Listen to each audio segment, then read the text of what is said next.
Hey everybody, it's Kika Ray, your lifestyle blogger, and guess what I'm sitting in?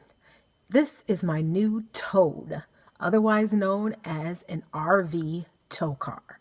So I just purchased it and picked it up today, and I just wanted to tell you just a little bit about it. So one thing is, I know that I made a previous video and I talked about 3 cars that I was interested in, and that was the Mini Cooper, and then the Volkswagen Beetle Bug, and there was a Fiat 500. Well, did not get any of those. The whole tables turned and everything seemed to have changed when I started to do a little research on smart cars. And I want to tell you just a little bit more about that and what made me come up with getting this for my RV tow car. Keep watching. Okay, I'm back. I had to go where there was better lighting. But one of the things that was a big concern for me when buying a tow car is how I'm going to actually pull it. Dinghy tow it, which is towing it on all fours, which usually can't be done unless you have a stick shift. And a stick shift is something that I could not use because I do not know how to drive them. The other thing is dolly tow. And that takes a lot of work because you have to lift the front wheels up and your back wheels are actually on the ground, and then it's towing behind your RV. So that's a lot of work. And if you pull in somewhere and you need to back up, totally impossible. The other one is maybe towing it on, all 4 wheels and just having a trailer behind the RV. That could be a problem too if you want to back up and maneuver and all of those things as well. And sometimes that does happen, not always, but most of the time.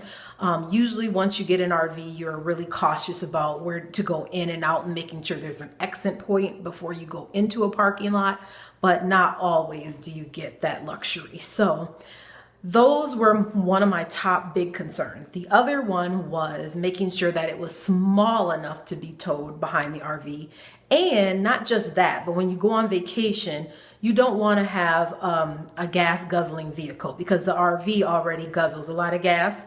So you want to be able to get around, get in the city, be able to explore without something that's going to use a lot of gas. So that was my second thing that I was really concerned with. The other is how many people I'm going to take with me, but honestly, when I'm doing my RV trips, it's usually me and one other person, or me and a co-pilot. It's never really a lot of people. Usually what happens is once I get to my campground or RV park or destination, that's when my family, my friends, they come and visit, and they have their own cars. They visit for a while, then they leave and they go home. So usually you really only need something that would fit for 2 people and not really 4 unless you absolutely wanted to have it. But the likelihood that you would have 4 people with you all the time is probably unlikely.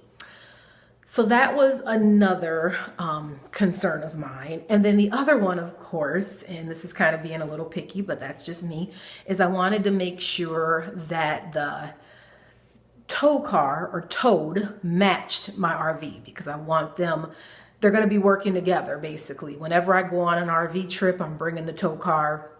It's with the RV. Maybe I might use the tow car when I'm not on a trip, but very seldom. So I wanted to make sure that it matched my RV. So that is another thing. So in the 3 options that I had in the previous video, which was a Volkswagen Beetle Bug, a Fiat 500, and I had picked the Mini Cooper, which I liked a lot. But I did not pick any of those. I started researching smart cars. And although they're little, the gas mileage was wonderful, 46 miles to the gallon. So which means I won't be spending a lot of gas when I'm on vacation. So that meant a lot. It fit 2 people, and it still had the ones that had a hatchback had enough room in the back so you can bring some traveling things along with you. And then towing this vehicle was kind of nice because you could either dinghy dolly tow it, or there's a hitch that can go on the back of your RV where you can lift it, and they do a piggyback towing. And it's just like if you were to tow 4-wheelers or a golf cart, because the car is truly as big as a golf cart. It would go piggyback on the back of your RV. And I have some pictures that I'm going to show you right after that, right after this. So I totally like the idea of a smart car, and that is what I decided on. I started searching Craigslist, and one came up for the price that I could afford, and I could not pass it up. So I drove 2 hours away to pick it up, got caught in a rainstorm. I didn't care. I got it.